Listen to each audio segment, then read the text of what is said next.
वा वा मीनू, तिसरं बक्षीस ना? खूप छान बाळा. वा वा, अभिनंदन मीनू. काय ग, एवढं बक्षीस मिळालंय तरी असा चेहरा का पाडून बसलीस? मग काय बाबा, तिसरं प्राइज मिळालं. बाबा मी फर्स्ट प्राइज डिझर्व करते हो. ठीक आहे मीनू, पुढच्या कॉम्पिटिशन मध्ये अजून मेहनत कर. नाही हो, मला नको आहे प्राइज. त्या मॅडमनी चीटिंग केली. मी एवढी मेहनत करून पण. अगं पण मेहनत सगळ्यांनीच केलेली मीनू.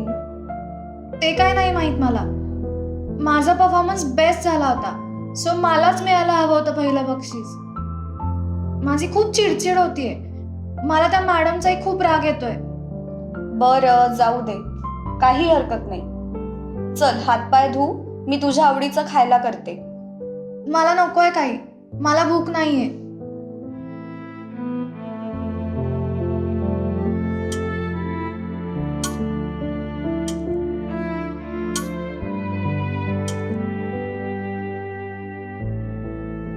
मीनू अगदी बरोबर बोललीस. चीटिंग झालीये. तुलाच मिळायला हवं होतं पहिलं बक्षीस. त्या टीनाची तर काही प्रॅक्टिस पण नव्हती. कसला भंगार परफॉर्मन्स होता तिचा.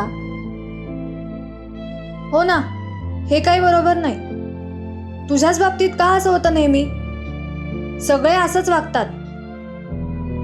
इथून पुढे मी नाही पार्टिसिपेट करणार कुठल्याच स्पर्धेमध्ये. अगं इतकी काय उदास होतेस? ठीक आहे, होतं असं कधी कधी. तुझा नंबर तरी आलाय, बाकीच्यांचे तर ते पण नाही आले. मग त्यांनी काय करायचं? ए गप ग, असं कसं चालेल? बक्षीस हिलाच मिळायला हवं होतं. आणि अगं अशी चिडून किती दिवस बसणार आहेस? झालं ते झालं. तू स्पर्धेत भाग घेतलास, मस्त परफॉर्म केलंस, हेच किती छान होतं. अख्ख्या स्पर्धेमध्ये किती धमाल केलीस तू. मग आता कशाला मूड घालवतेस?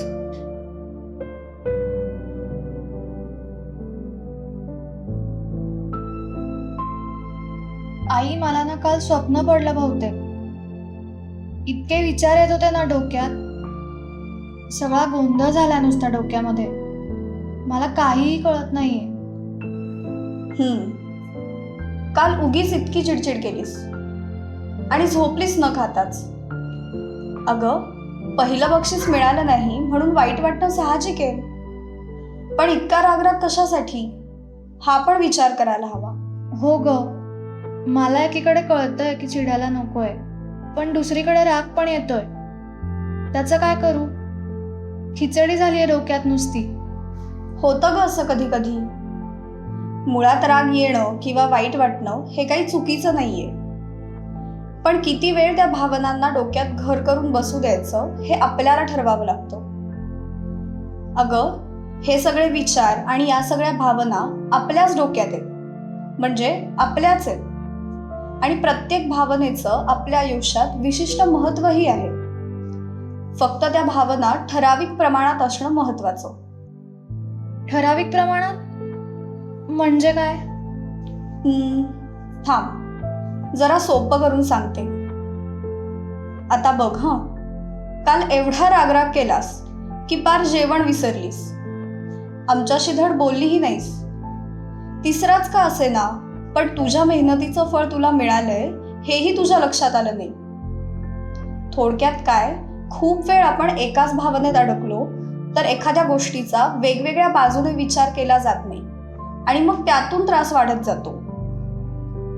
म्हणजे आपल्या भावनांना कंट्रोल करायचं, बरोबर ना? कंट्रोलपेक्षा आपण त्याला मॅनेज म्हणूयात. आपल्याला आपल्या भावना योग्य पद्धतीने मॅनेज करता यायला पाहिजे. म्हणजे बघ ना, आपल्याला राग कधी येणारच नाही, वाईट कधी वाटणारच नाही, असं नाहीच होऊ शकत. अगदी एखाद्या व्यक्तीबद्दल जेलसी वाटू शकते किंवा एखाद्या दिवशी खूप उदास वाटतं, तर कधी आपला मूड एकदम मस्त असतो, एकदम आनंदात असतो आपण. थोडक्यात काय, तर भावनांना आपण थांबवू शकत नाही, पण मॅनेज नक्की करू शकतो.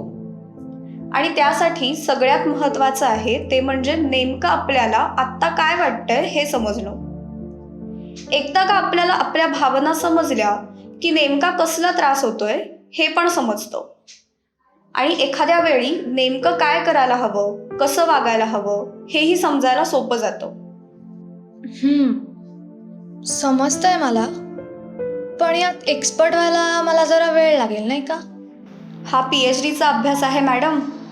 आत्तापासून प्रयत्न करा म्हणजे जमेल हळूहळू.